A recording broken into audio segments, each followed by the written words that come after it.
license to operate a massive 80,000-pound truck that's being issued to foreign drivers who are not U.S. citizens or lawful permanent residents. The process for issuing these licenses is absolutely 100% broken. It has become a threat to public safety, and it is a national emergency that requires action right now. This isn't fear-mongering. This is a serious business that entails American families and their lives. So this year alone, a series of horrific fatal crashes have been caused by dangerous non-domiciled CDL drivers.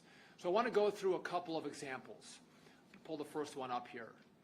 On March 14th in Texas, a truck driver failed to brake and crashed into a long line of traffic. This caused a 17-vehicle pileup that killed 5 people, including 2 children, and 11 were hospitalized. A post-crash investigation revealed a history of unsafe lane changes, ignoring traffic signs, and multiple violations of hour of service rules. I want to go to slide 2 here. On May 6th in Alabama, a driver with less than 6 weeks of experience slammed his tractor and trailer into 4 vehicles stopped at a red light. He killed 2 people and he injured 4. He had previously failed his skills test for speeding and his skills test.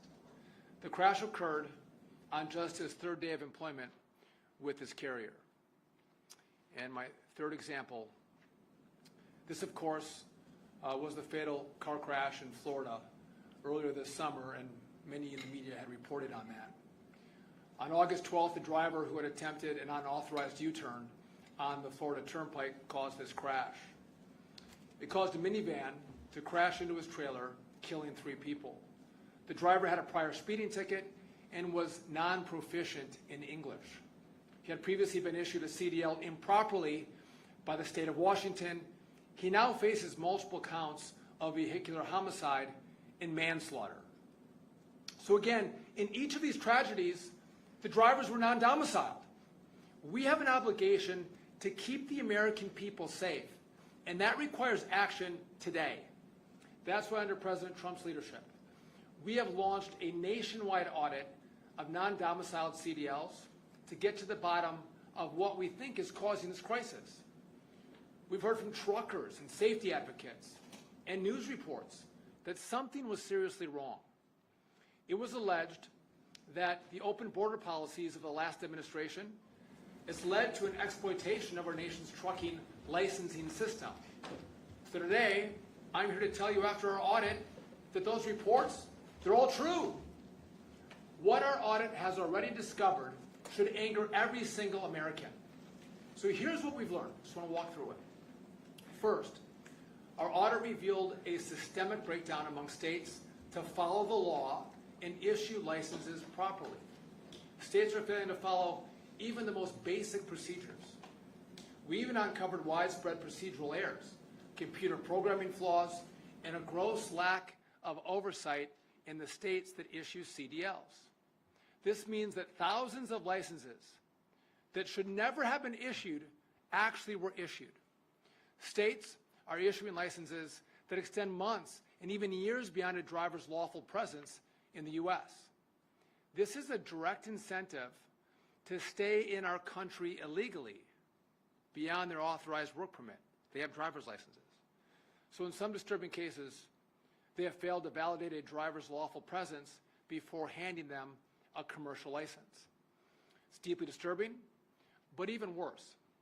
Our second finding was that the current federal regulations are allowing dangerous, unqualified drivers on American roadways. This means that even when the rules are being followed, dangerous individuals who shouldn't be near a big rig are getting behind the wheel and causing crashes on our roadways. Eligibility requirements are deeply flawed and they're way too broad. They are simply not strong enough to prevent more of these horrific crashes from occurring in America. The system, it's failed, and it's a national emergency. So the combination of a catastrophic failure of states to follow the law and a broken system has created an imminent hazard to American travelers. That is why today I'm announcing two immediate major actions. Number one, we're issuing an emergency rule that fundamentally overhauls who is eligible for a non-domiciled CDL.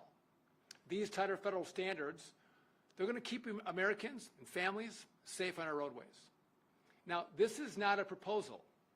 This is a final rule, and it is effective immediately.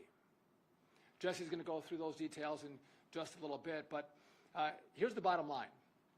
Non-citizens will not be eligible for a CDL unless they meet a much stricter set of rules.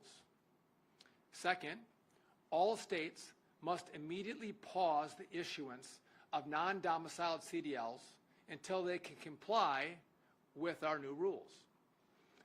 My message is very simple. Get into compliance now, or we'll pull funding and we'll force you into compliance. Nowhere in the country have we found a more egregious licensing situation than in the state of California. That's why the second action we're announcing today is an additional enforcement action against California.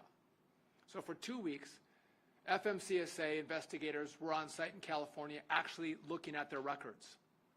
So we took a random sample. Investigators found that more than 1 in 4 non-domiciled CDLs were issued in direct violation of federal safety standards. So let's just put that another way. Over 25% of these licenses, they were issued illegally. So let me give you some examples. So on this slide, this is driver PND from Brazil. So California gave him a CDL with endorsements to drive a passenger bus and a school bus that was valid for months after his legal presence in the U.S. had expired. They put an authorized driver in a position to transport our kids on a school bus well beyond their date of work authorization. Number 2, this is driver JHB, a citizen of Mexico who is ineligible for a non-domiciled CDL. Mexican and Canadian drivers, or citizens, I should say, are not eligible for a U.S. CDL. California gave him one anyway, with a doubles and triples endorsement that expires more than 3 years after his work authorization ends. And so to be clear, we have a special relationship with Canada and Mexico, where if you're a citizen of one of those countries, you have to get a CDL in Mexico or in Canada. You can't come to the U.S. and get a U.S. CDL. So this license completely violates the rules, number one, and number two, expires after the work authorization. So 2 violations with this license. The third example, this is driver MOC, who is also ineligible as a Mexico citizen.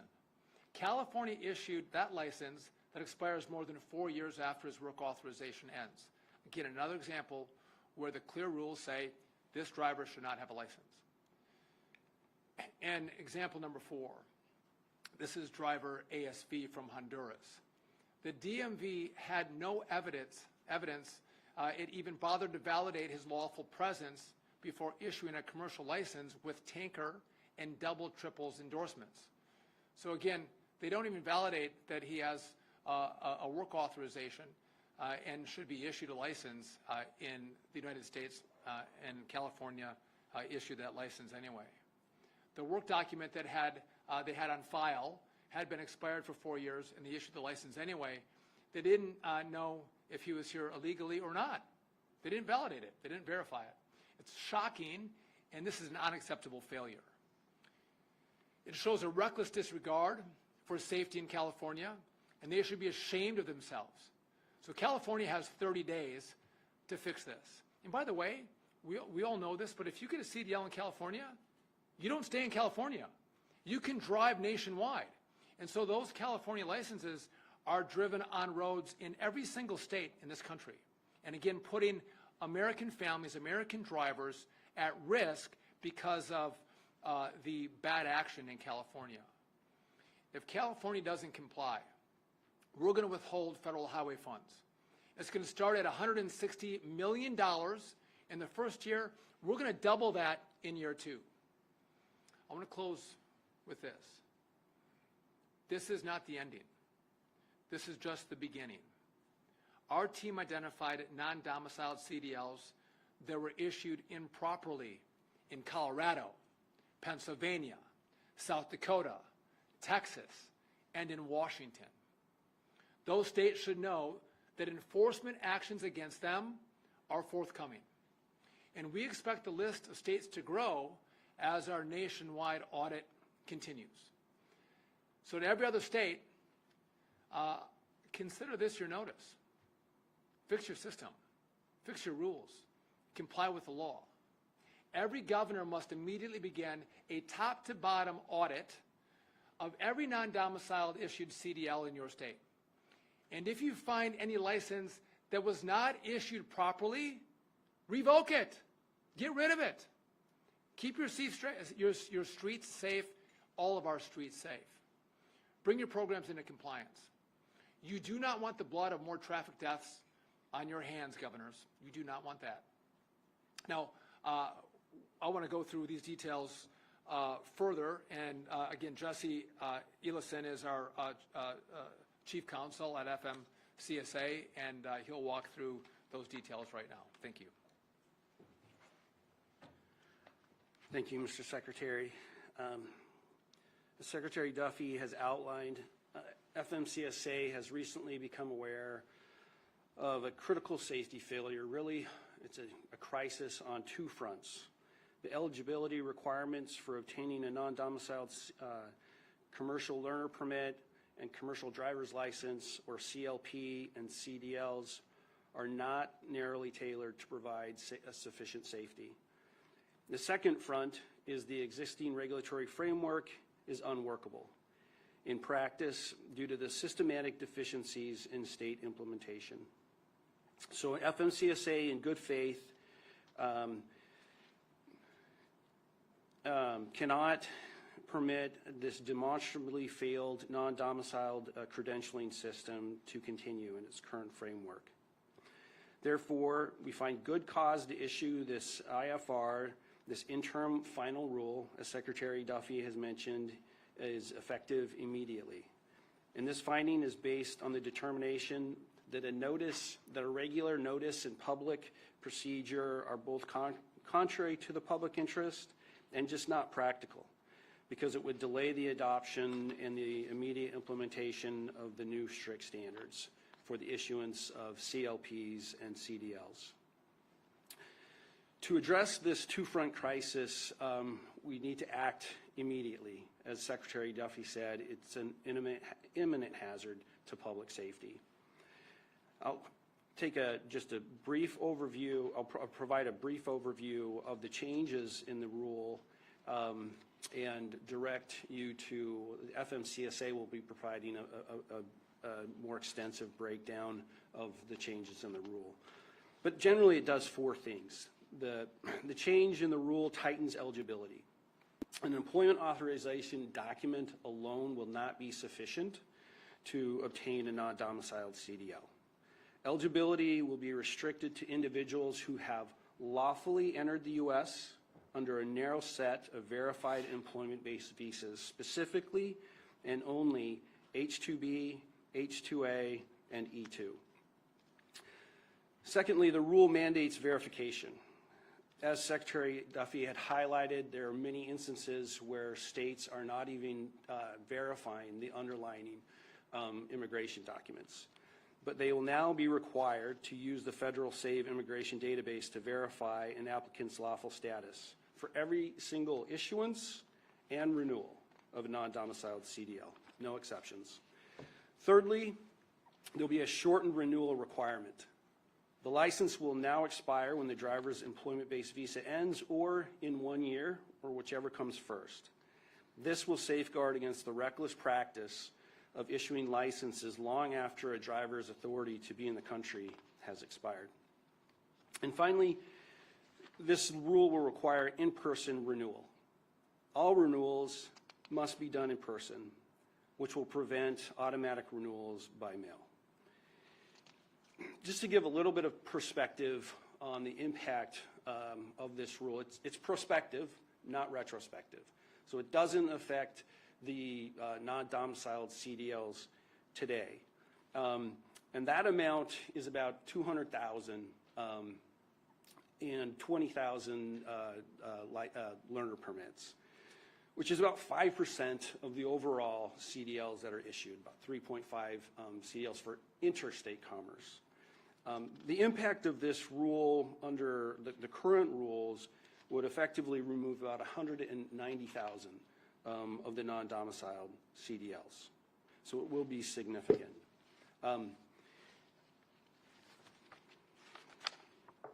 The second part that Secretary Duffy has highlighted is FMCSA's action against California. We'll be issuing today a preliminary determination of substantial noncompliance with the standards of issuing CDLs. All states must comply with the statutory requirements for issuances of CDLs, or they risk their highway funding being withheld, or up to decertification of their actual CDL program. In California, FMCSA concluded an annual program review, which is a regular review of the state driver's licensing licensing programs. This particular program, after the direction of Secretary Duffy, we added the non-domiciled component and really focused on that. It's an extensive review. We reviewed 145 of the over 3,000 non-domiciled CDLs issued in California in June.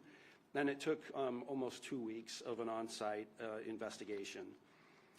And as Secretary Duffy mentioned, 1 in 4 of our sample size were issued in violation of the federal regulations. So over 60,000, there are over 60,000 non-domiciled CDLs issued in California, and so this potentially impacts about 15,000 drivers. So we'll issue our preliminary determination against California for failing to meet the requirements. And let me just outline some of the requirements that will be in our letter. California must immediately pause issuing non-domiciled commercial learner permits and commercial driver's licenses. And as soon as practicable, they need to identify all of the unexpired non-domiciled CDLs that were issued in compliance with the relevant regulations. They must conduct an internal audit to identify all procedural and programming errors, training and quality assurance problems, and insufficient policies and practices, and all of the other issues that have resulted in widespread noncompliance in the issuance of non-domiciled CDLs. They must notify FMCSA of the audit findings and the number of unexpired compliant non-domiciled CDLs. They need to take immediate action to correct the deficiencies identified in the audit. They need to take immediate action to avoid and rescind all improperly issued CDLs and reissue those non-domiciled CDLs in accordance with the regulations in effect at the time of reissuance.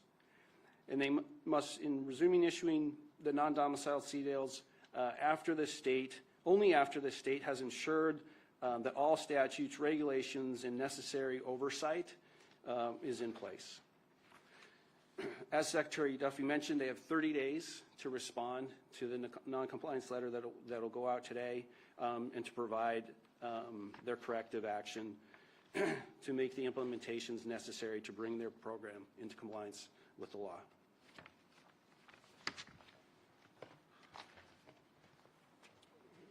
We'll take your questions in just a moment. I want to give one point of clarification. So this is not retroactive, and not because we did not want to make this retroactive. This is prospective. If we can find a pathway forward to make it retroactive, we will, because we're very concerned about the issues that have been issued over the course of the last several years. And so that's issue number one.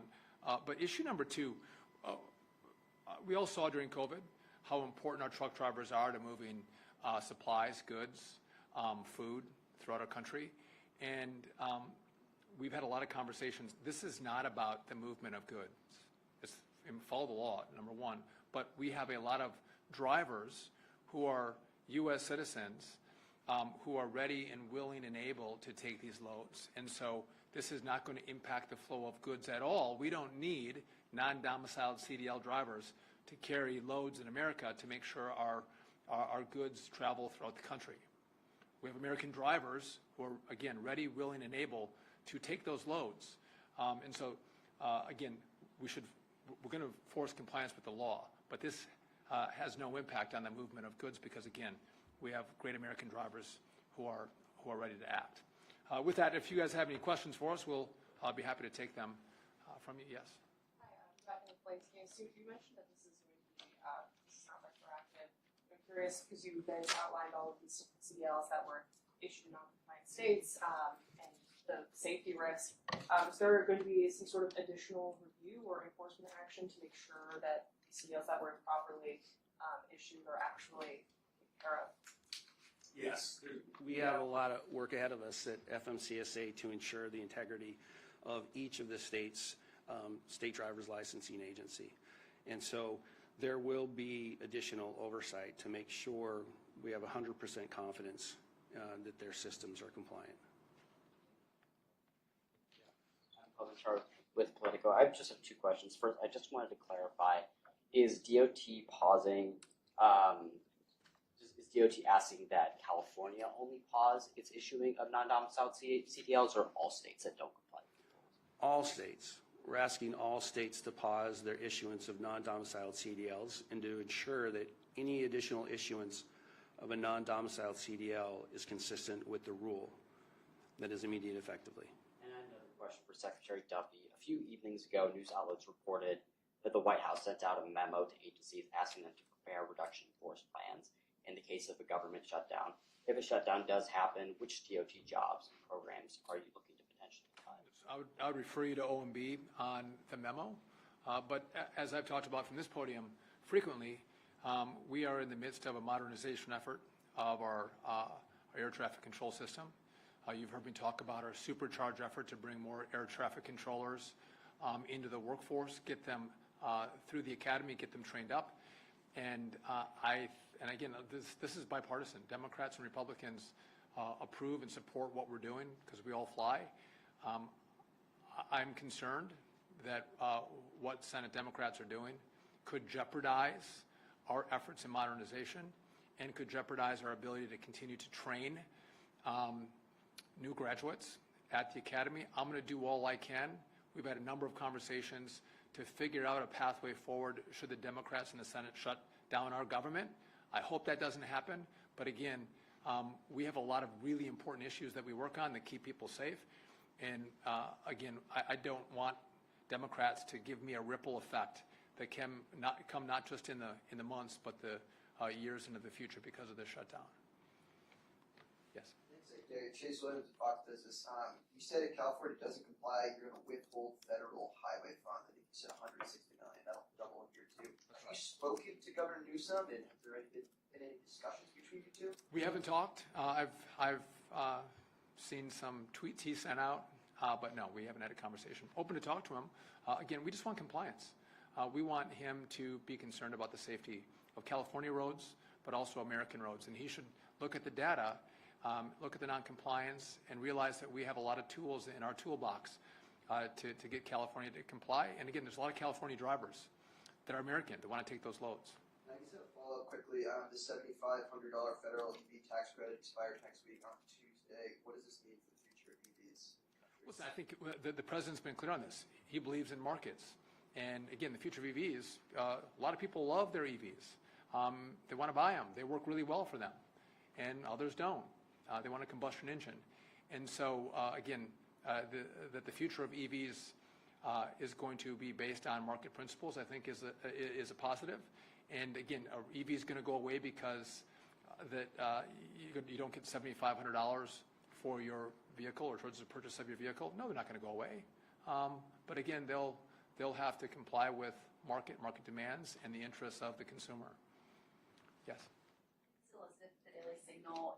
Yes, about California. Have you spoken to governors, transportation officials, other states you found to be in violation, particularly Texas, a red state? We have not. Again, I want to treat everybody fairly. I don't want to play politics.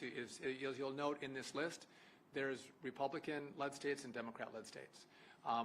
We are going to give them, the other states, time to come into compliance, but we've seen the most egregious action from California, and again, that's why we've taken this action with California.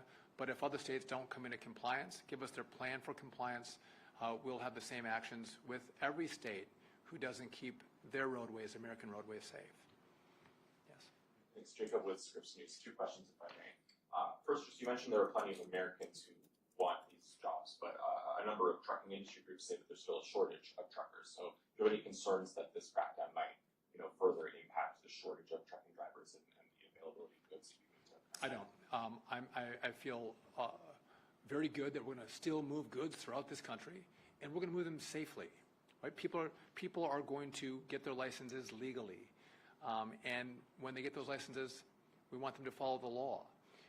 And so the trucking industry that I've spoken with know that they have a lot of capacity to pick up loads from any truckers who have licenses that are illegal, and they can transport products across the country. So no, I feel very good that we're going to be fine. Now, in the long run, do we want more young people to look at the great industry of being a trucker? Of course. You don't have a whole bunch of college debt. You can go to school, you can get trained, and you can get on the road, and you can start making really good money right away.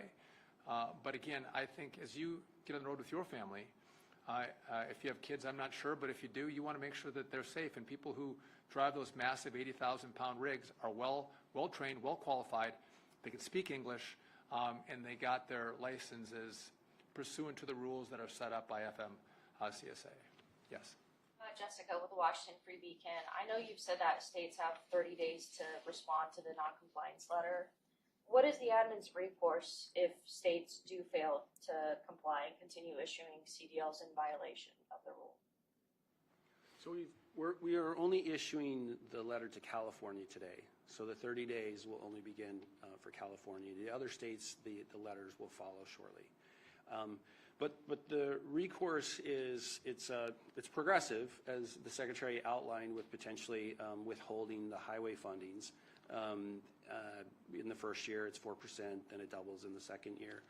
But our authority is, if we do not get compliance, we can decertify a licensing program in the state.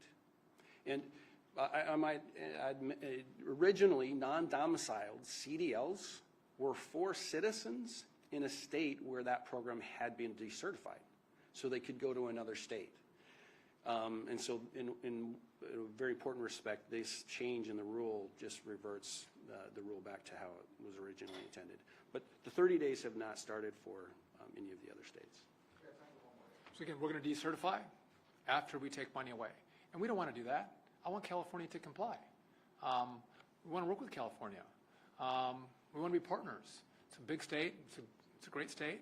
But they should look at the partnership on the expertise that we have on how we make sure we go through the licensure process and keep people safe. That should be in the interest of the governor, the legislature, and everyone who lives in California. So we hope they choose to work with us. Yes. While formulating this rule, to what extent did the department study the potential effects on supply chain and consumer prices? Well, again, we have a lot of interaction with the industry. We have a lot of data that's shared with us throughout the industry, and we feel very confident that there won't be disruptions in the supply chain.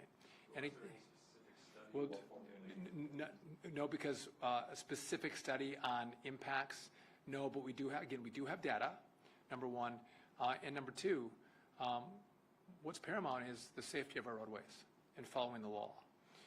And if there was an issue, which I don't see one, to endanger the lives of Americans, to let non-qualified individuals get in our roadways to drive 80,000-pound rigs and endanger your safety, that's not an exchange I'm willing to have. I would not make that deal. But with what we've seen, we have enough haulers, enough truckers to meet the demand in the industry today. I'll do one more. Dave Shermanson from Reuters. Can I just ask, you announced in August about the related concerns about English proficiency for California, New Mexico, and Washington State. And I think you gave them 30 days on that issue. Have they addressed those concerns? Are those still pending? Is there a separate enforcement action that can come out of that? So just on the timeline, I will turn this over to Jesse in a second. We actually announced our rule in May that went into effect at the end of June. And the crash in Florida that we all saw where we lost 3 lives, which if you watch the video of that, it was outrageous that U-turn on the turnpike would have been attempted. I mean, no one in their right mind, in my view, would attempt that kind of a turn. So our rules were in place before that crash happened. And so I'll let Jesse specifically answer the question. So the deadline was actually yesterday, and they all did reply with to the non-enforcement or to the non-conformity enforcement letter. And so we're reviewing their responses right now. And just so as we wrap up here, we have a lot of modes, and safety is our primary concern, whether it's rail, roads, airplanes. But with regard to our truckers, we are going to put your safety first. And we don't want to play politics with this. There's a lot of places where politics can be played. This is a space that politics doesn't belong. Safety is paramount. And so let's all get on the same page. Let's all work together. Let's partner to make sure our roads are safer. We lose way too many people on American roads. And it's hard to address those numbers. Over 40,000 people a year lose their lives. And if we can do anything, if we can do small things to save lives, every governor, every department should work together to accomplish that goal. And we're going to lead the effort.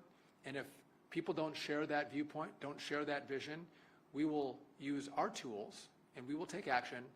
And if they won't keep you safe, we're going to do all we can to keep you safe. Thank you very much.